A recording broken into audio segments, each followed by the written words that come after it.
chegar lá. Agora pode? Certo. Bom, começando de novo. O nosso tema de hoje é Parashat HaShavua, Parashat Beshalach. Ela é a quarta Parashá do livro de Shmot e ela serve de ponte entre as Parashot anteriores e a próxima. A primeira Parashá, a Parashá de Shmot, conta sobre o sofrimento no Egito. As segundas Parashot, Vaerá e Bo, conta sobre quando começou a melhorar. Começaram as pragas, realmente a situação judaica no Egito começou a melhorar um pouquinho. E a próxima Parashá, que é Parashat Yitro, ela vai falar sobre o recebimento da Torá. Sim? A Parashat de Beshalach é uma Parashat de viagem, em que eles saem do Egito e chegam no Har Sinai. Esse é o começo e o fim da Parashá. Agora, para sair do Egito e chegar no Har Sinai, tem que passar por umas situações um pouco complicadas, que é o que a gente vai ver nessa Parashá, e tentar entender por que isso aconteceu. Tá bom? Então, entre Bo, que é o fim, quando o faraó fala, olha, vai embora, e a nossa Parashá, e Parashat Yitro, que é a próxima, tem a saída, tem a viagem, e nela que a gente vai lidar aqui, tentar trazer um tema bem contemporâneo, bem importante para o nosso dia a dia judaico. Aqui em Israel talvez um pouquinho menos, mas de forma geral continua sendo um tema bem essencial. E o ponto aqui é o seguinte: se a gente começa a Parashat de Beshalach, realmente a saída do Egito na prática, a gente esperava que as coisas fossem um pouquinho mais fáceis.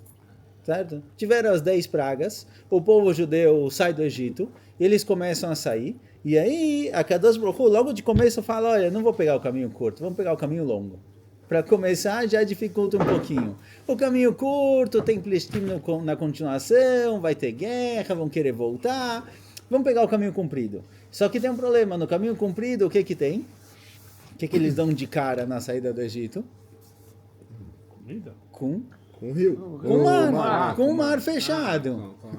O fim da estrada. Fim da estrada, mar fechado, certo? Não tem para onde ir. A gente esperava, olha, vamos sair do Egito, já vai ter o avião aí, tudo organizado para a gente chegar em Israel logo, mas não. Vamos sair do Egito, estamos saindo, dá de cara com o mar e ninguém sabe nadar.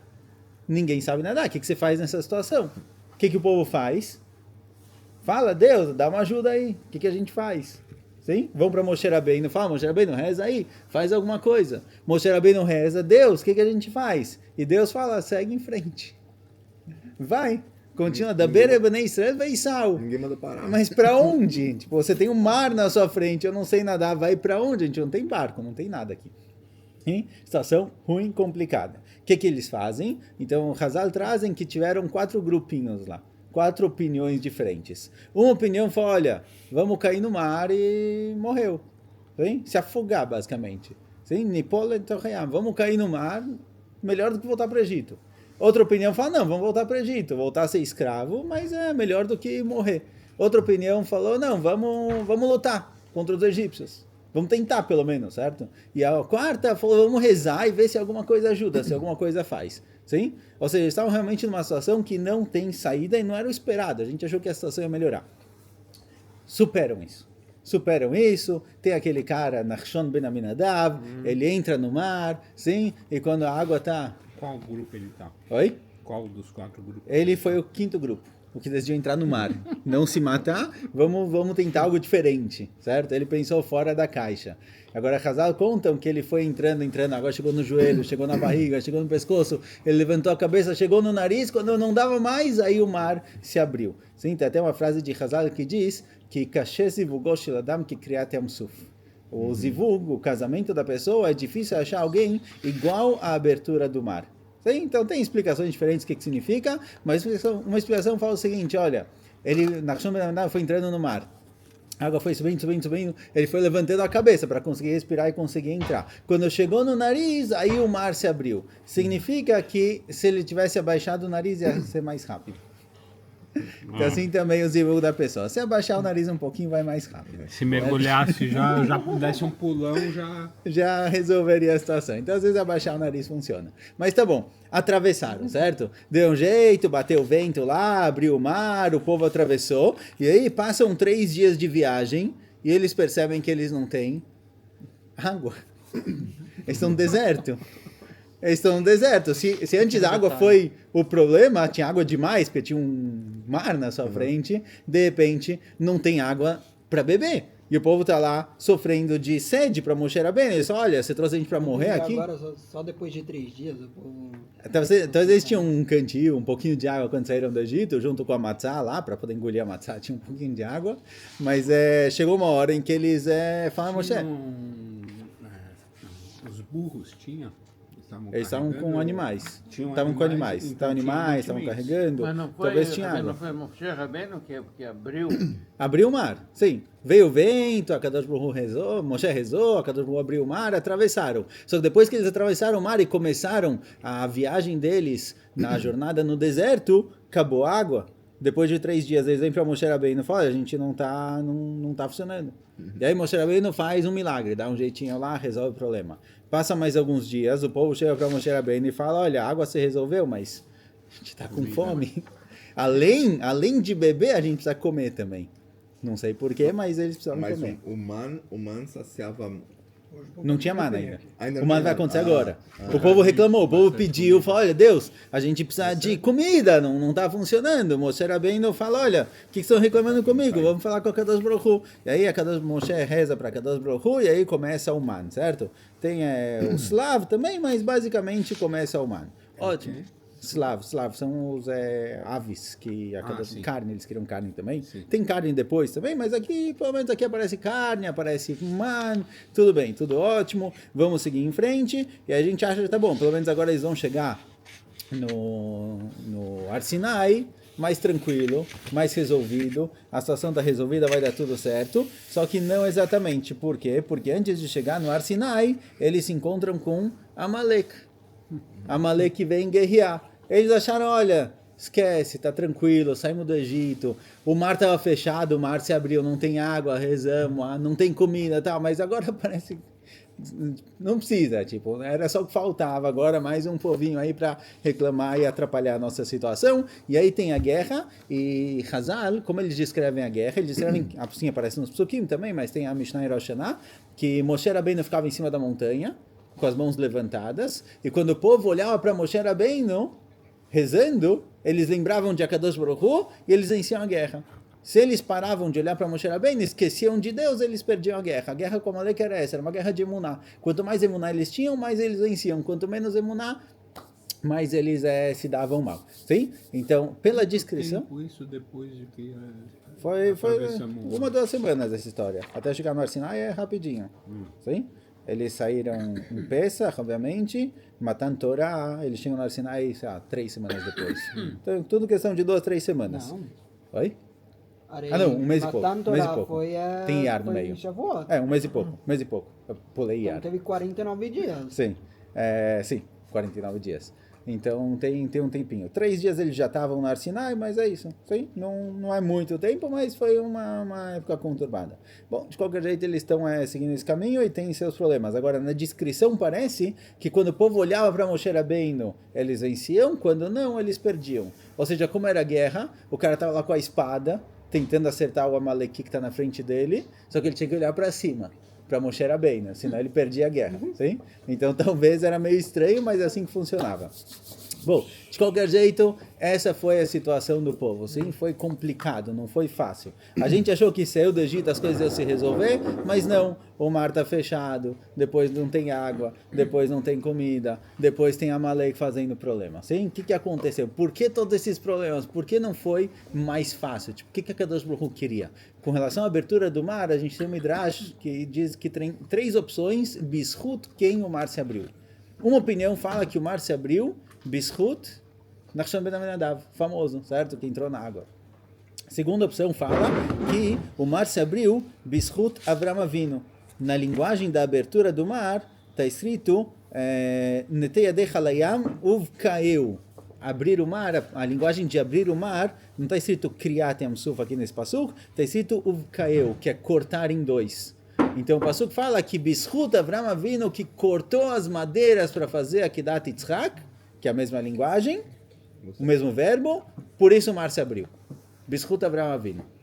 Sim? Nachshon pulou lá, mas foi Bishut Avram Avinu. E a terceira opinião que aparece no Midrash, que foi Bishut Yosef. A gente fala no... Cachorro, né? Oi? Caixão do Yosef. A Moshe estava carregando o caixão de Yosef, sim. Porque ele fez isso é uma pergunta também, então a gente trata disso depois. Ele foi carregando o caixão de Yosef o caminho inteiro. Mas com relação a Yosef, a gente fala no Alel, um dos prakim de Teilim. Oi? Isso. Ra'ayam ve'anos. Está escrito que o mar viu o caixão de Yosef e fugiu. Sim? Agora, por que ele fugiu? Por causa de Yosef. Porque Yosef, quando teve a história com a esposa de Potifar, certo? Tinha a esposa de Potifar que estava tentando seduzir Yosef, ele não queria, até que teve uma vez que quase aconteceu, e aí ele fugiu. Ele largou tudo lá e fugiu, saiu correndo. Sim? Então já que Yosef fugiu e saiu correndo... Sim, o mesmo verbo. Exatamente, fugiu lá, ele fugiu, o mar também fugiu da frente dele. Bonitinho, certo? São os mesmos verbos. Não tem a história que o Moshe escreveu no mar, não. Isso foi para tirar Yosef do túmulo, para levantar o túmulo de Yosef. Sim, sim. Mas basicamente é isso. Tem a mesma palavra, vai ficar eu e vai a nós, é a mesma palavra. Então, Biscuit, os dois fizeram algo de incrível. O mar se abriu lá. Certo? São três opções: Nachshon, ou Avram Avinu, ou Yosef. As três são possíveis. Vamos ver o que elas têm em comum. Qual a ideia por trás? Então, para entender essa situação, por que a Israel está passando por essas dificuldades? O mar está fechado, não tem comida, não tem bebida, aparece Amalek. Tem uma historinha. Uma historinha do Rav Nachman de Breslov. Conhecem os Breslovim? Sim? Quem morou em Israel um tempinho, em um ano você já descobre Breslov, certo? Primeiro você descobre quando você vê as pichações. Pichação no muro é Nachma, não é xingamento, não é time, é Nachman e Breslov, certo? As pichações no muro que tem por aí. Segundo, você passear um pouco em Jerusalém, você vai ver aquelas vans de Breslov, que é toda colorida, com música tocando, e se por acaso você parar atrás deles no farol, você vai ver que tem, não é sempre, né? Mas uma vez eu parei, estava justamente atrás dessa van, parou no farol, o farol ficou vermelho, a van parou, saíram 4 caras, começaram a dançar. Quando abriu o farol, eles entraram em seguida em frente, certo? Então você... Extravasar um pouco. O quê? Extravasar um pouco. Então você vê esse pessoal animado aí, se divertindo. Bom, essa é a Hassidut de Breslov, e quem começou essa Hassidut é o famoso Rabbi Nachman de Breslov, certo? Ele era neto ou bisneto do Baal Shem Tov. Não, lá a Gemara é bem atrás, isso é 200, 300 anos atrás, Hassidut, sim? Neto ou bisneto do Baal Shem Tov, Rabbi Nachman de Breslov. Breslov é um dos lugares onde ele morou e viveu, e foi enterrado, sim? Uman, né? Foi enterrado em Uman, mas viveu em Breslov também. Então, ele começou esse movimento da Hassidut, e uma das coisas que ele tem, que é diferente de todo mundo, é que ele tem contos de fada. Ele tem, chama-se Purei Maasiot, ele tem historinhas, contos de fada que ele criou a história, e cada pedacinho da história tem alguma alusão, alguma coisa, todos são uma metáfora. Tem uns que são muito compridos, mas tem uns curtinhos, e a de hoje é curtinha, que a gente vai ver hoje é curtinha. A história conta o seguinte: certa vez, um conto de fada, tinha um rei que teve um sonho. Ele sonhou que todo mundo que comer da plantação que vai crescer nesse próximo ano vai ficar louco. Vai ficar maluco, vai ficar mexugá, certo? Atuá Meshagat é o nome da historinha. A plantação que enlouquece. E ele chamou o vice dele, o vice-rei, e falou: a gente tem um problema. Tive um sonho de que todo mundo comer da plantação que vai ter daqui para frente vai ficar maluco. O que a gente faz? E aí o vice-rei falou: olha, talvez, não tem o que fazer, não dá para consertar o mundo inteiro, mas vamos guardar um pouco da plantação do ano anterior. Pelo menos eu e você, algum grupo de pessoas aqui, a gente mantém o pessoal aqui saudável, não vai ficar louco, não vai comer dessa plantação que vai vir nesse próximo ano. E aí o rei fala: olha, isso não vai resolver. Por quê? Porque se o mundo inteiro comer da plantação e ficar louco, e a gente não, nós vamos ser taxados de louco. Sim? Nós que somos os normais e não comemos, a gente vai ser diferente do resto, a gente vai ser taxado de louco. Não vai resolver a situação. Então o rei fala pra gente o seguinte: vamos fazer o seguinte, a gente vai comer também. Igual todo mundo, a gente também vai comer da plantação. Só que a gente vai fazer um sinal na nossa testa, eu na minha, você na sua, de que nós somos loucos. Eu vou escrever na minha testa Meshugá, você vai escrever na sua, e assim, quando a gente ficar louco, pelo menos quando a gente se vê, você vai saber que eu tô louco, eu vou saber que você tá louco, e a situação tá resolvida. Essa é a história. E aqui acaba a história. Historinha bonitinha, certo?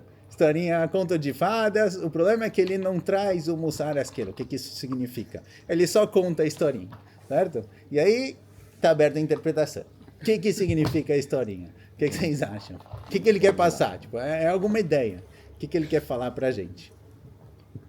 Que a gente coloca tefilim. Que a gente coloca tefilim, né? Qual a ideia? Não, Mais? que todo mundo é igual. Que todo mundo é igual, ok? Todo mundo vai ficar louco nesse caso, sim? Vai ficar todo mundo igual. Fica todo mundo igual, fica todo mundo... Continua... Como estava antes, continua igual. Só Sim. que... Eles participaram. Ok. O que é loucura? O que significa alguém louco? Ainda que, Como ainda definir? que você ainda que você faça errado, você faça loucura, saiba que você está fazendo errado. Você tem consciência. Tenha consciência que você está fazendo errado. Não fala que o errado Isso é ajuda. certo. Ok, isso ajuda. Pelo menos você sabe que está errado. É fé, bonito. Boa. Tá bom. Vamos tentar uma outra explicação que eu vi, que diz o seguinte. O que é loucura?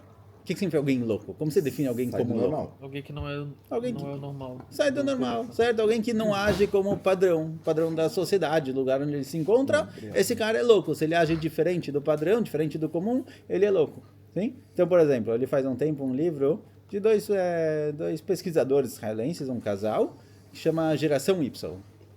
E nesse livro ele fala o seguinte, ele fala, olha, até 2 gerações atrás, narcisismo era um tipo de doença mental, era considerado uma condição que tem que ser tratada.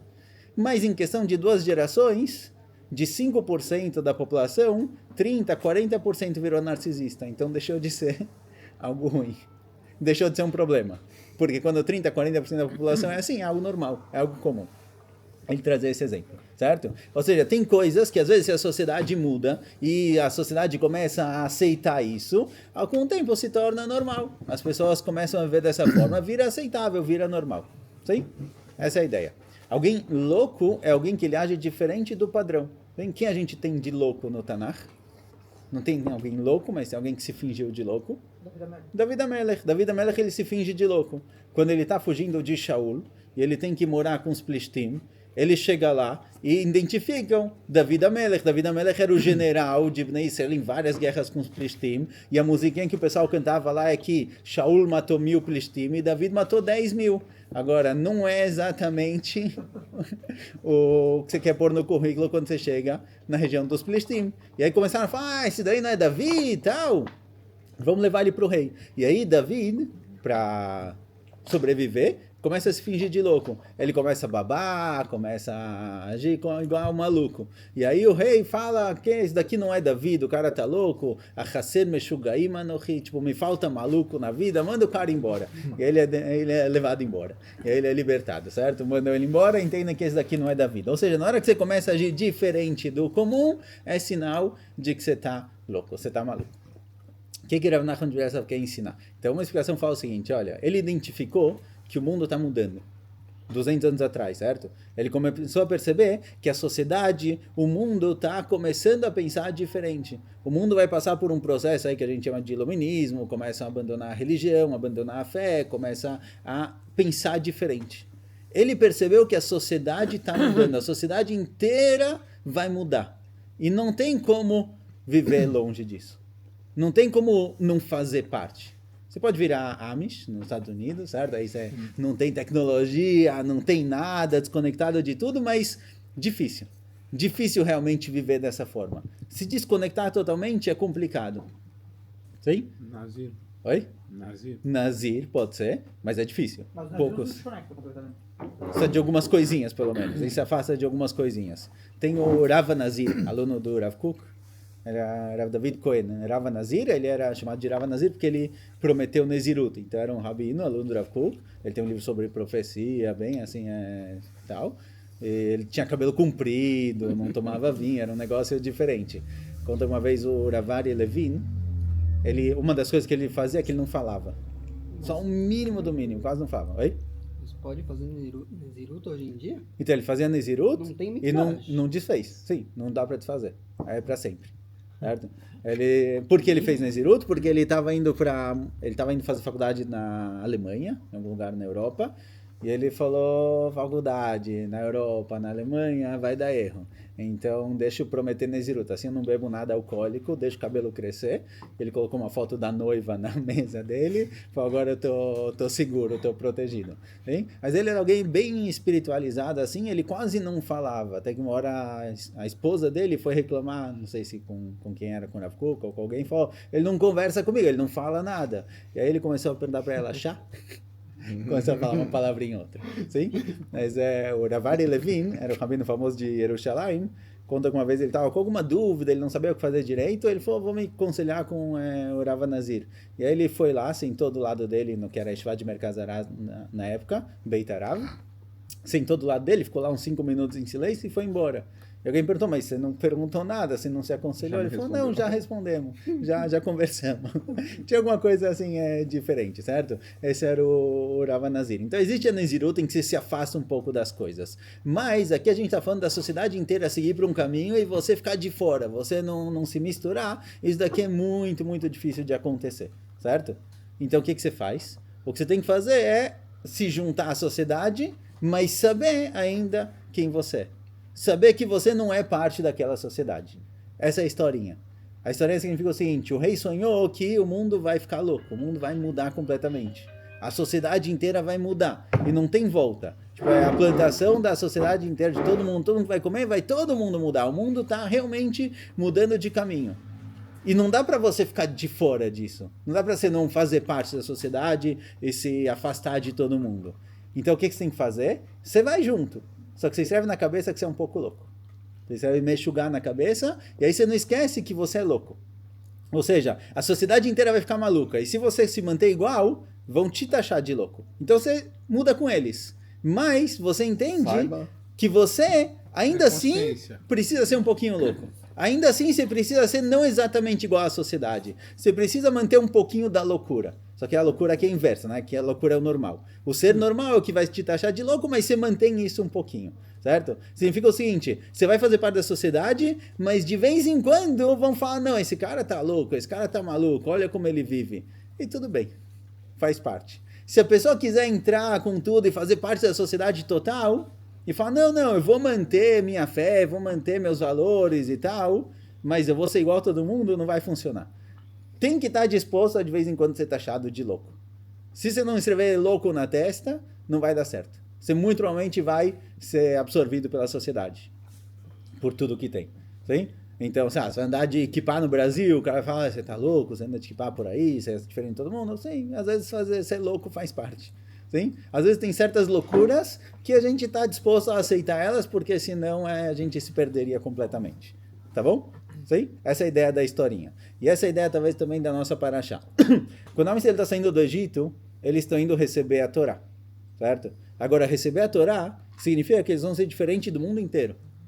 Quando Avram Avinu recebeu a mitzvah de Brit Milá, ele não sabia o que fazer. Mitzvah de Brit Milá, vai todo mundo saber que eu sou diferente, que eu sou outra coisa. Ele se aconselhou com os amigos dele. O que eu faço? Faço isso, não faço isso? No fim, falaram para ele sim fazer. E tudo bem, faz parte. Avraham Avinu entendeu lá atrás que ele não vai ser igual a todo mundo. Ele vai ser diferente. Isso faz parte. Quando a Israel está saindo do Egito, eles estão saindo do Egito, que é muito legal, e vão receber a Torá, mas tem que ver se eles estão prontos para isso. Eles estão prontos ou não para receber a Torá? Porque a Torá vai obrigar eles a agirem de uma maneira que, tipo... pega a Alachot de Yehud, que o Raviv está ensinando, o Shmirat Negiah, tipo, você tá louco? O que é isso? Não faz sentido. Tipo, a sociedade... Você é diferente de todo mundo? Por quê? Então, às vezes sim. Você vai sentar com um grupo de amigos que vai comer e fala, não posso comer, eu como kasher.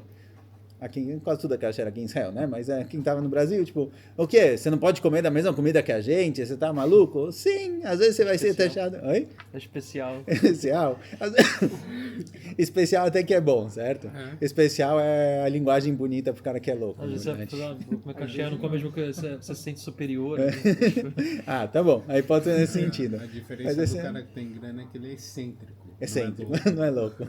Pode ser. Mas tem que estar disposto a isso. Tem que estar disposto a isso porque essa é parte do Inyan. E aí, quando a Israel está saindo do Egito, a Kadosh Baruch Hu fala, olha, vamos ver se eles conseguem ser um pouco loucos para receberem a Torá de verdade. Então eles chegam lá, o mar está fechado. O mar está fechado, quais são as opções?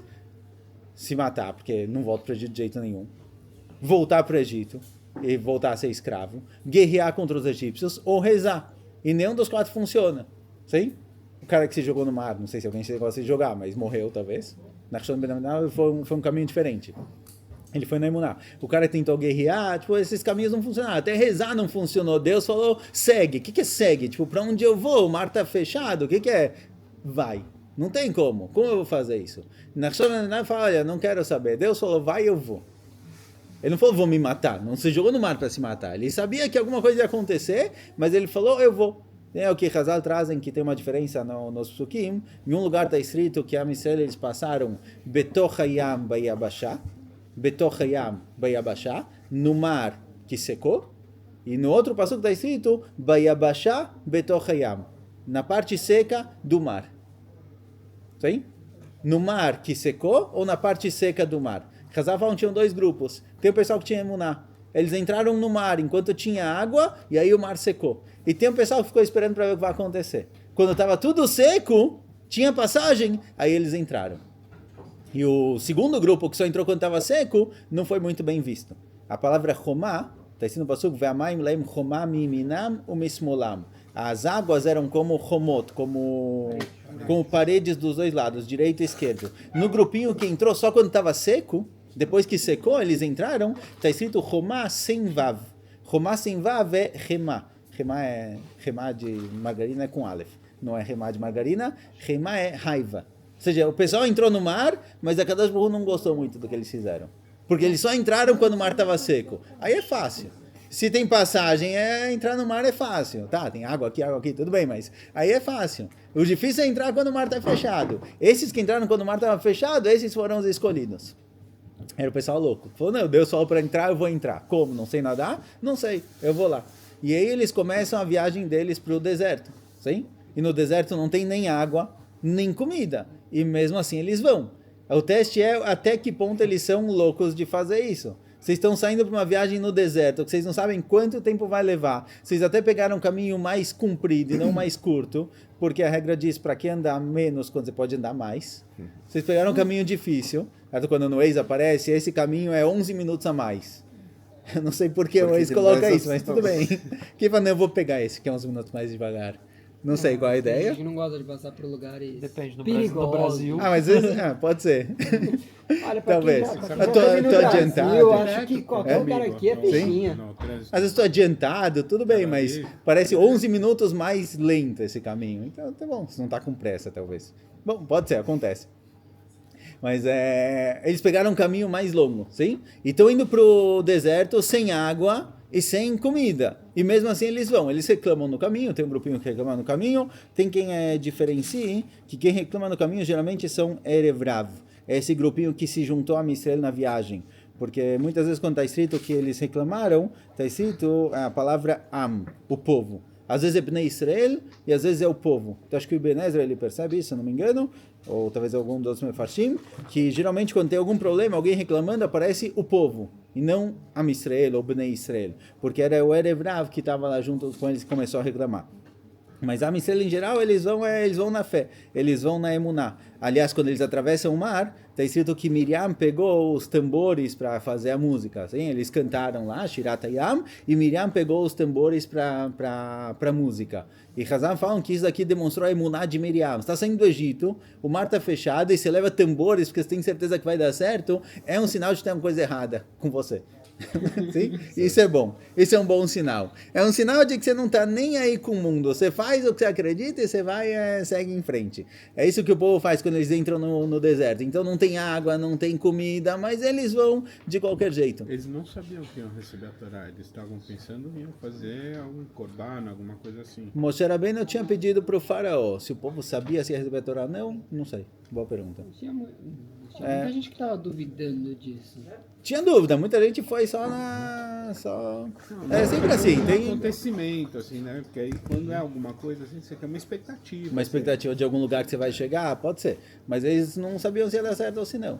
Você está entrando no deserto, sem comida, sem preparação, sem nada. E quando eles veem que não tem comida, não tem água, talvez eles esperavam que Moshe Rabbeinu já tinha preparado tudo ali na frente. Sim, a gente vai sair, em uma semana a gente chega no Tamo junto. como fala, posto. Na próxima parada, que Moshe Rabbeinu já preparou tudo, mas aí você chega lá e não tem nada. Você chega lá e de repente é o deserto, sim? Mas esse era o teste, era para ver até onde é a loucura do povo. E também depois na guerra com Amalek, a mesma história. Na guerra com Amalek, se você olha para o cara na sua frente, você perde. Se você olha para cima, você ganha. É para testar até onde vai a emuná deles. O quanto eles estão dispostos a, olha, ignorar as regras da sociedade que você quer lutar com alguém, você olha para o cara. Eu vou olhar para as mãos de Moshe Rabbeinu lá em cima e sair por aí. Quando a pessoa... Talvez, não sei. A descrição não está muito claro. A priori, só vem dizer que eles olhavam para cima, lembravam de Akadosh Baruch Hu, tinham emuná e aí funcionava na guerra. Mas não ficavam olhando para as mãos de Moshe Rabbeinu. É que na linguagem da Mishnah, está escrito que quando eles olhavam para a mão de Moshe Rabbeinu, lembravam de Akadosh Baruch Hu e venciam. Então, talvez eles tinham que olhar o tempo todo. Ou, não sei, a cada 5 minutos. Não está muito claro. Mas agora, Kriyat Yam-Suf. Por que Kriyat Yam-Suf aconteceu? Por que o mar se abriu? Primeiro, Nachshon ben Aminadav, o cara que pulou na água. Ou Avram Avinu, que estava disposto a sacrificar Yitzhak. Está escrito a palavra Vaivka, que ele cortou a madeira, então também cortou o mar. Ou Yosef Vayanos, Ayamra Vayanos, Yosef Nas, Yosef fugiu. Então é a mesma coisa. Não é só um jogo de palavras, não é? Aparece a mesma palavra, o mesmo verbo aqui e ali. São 3 pessoas, Nachshon que entrou na água, Yosef que abandonou tudo e saiu pelo Egito sem nada, correndo, e Avram Avinu disposto a sacrificar Yitzhak. São 3 pessoas que fizeram algo absolutamente sem... não só sem precedentes, mas sem sentido nenhum. Eles se colocaram numa situação em que ia estar totalmente perdido. Oi? Sem propósito. Você olha para o cara fazendo isso, se não tivesse na Torá e fosse Abraham e Yosef, a gente fala, o cara tá louco. Tipo, o que o cara fez? Mas Yosef não se colocou numa situação, né? Quando ele fugiu. Quando ele fugiu sem roupa pelo Egito, não é... Eu provavelmente falo, que o cara louco ali correndo. Sim? Mas ele fez isso porque ele sabia que ia pegar mal, iam ver ele na rua e tal, mas ele falou, não quero nem saber. Tipo, eu percebi que o que eu estou fazendo está errado, eu vou abandonar isso, verrima, lá mexendo. Avram Avinu, para Avram Avinu sacrificar Yitzhak, não é só o sacrifício do filho, é o único filho, e ele já está com seus 130, tipo, já foi, é o único filho. Qual a lógica de sacrificar Yitzhak? Não faz sentido. Se ele sacrifica Yitzhak, não tem mais filhos para continuar. Tem o Ishmael, mas essa linhagem acabou. Então, quem é a promessa de que meus filhos vão herdar Eretz Yisrael e tudo? Não fazia o mínimo sentido. Loucura. Como que o mar teve, tipo, qual foi a ligação do mar abrir com Abraham? Tipo, por exemplo, a gente fala que o mar viu os ossos de Yosef e abriu. Uvkaeu, a linguagem livkoa. Livkoa é cortar. Está escrito isso com relação a cortar as madeiras lá também.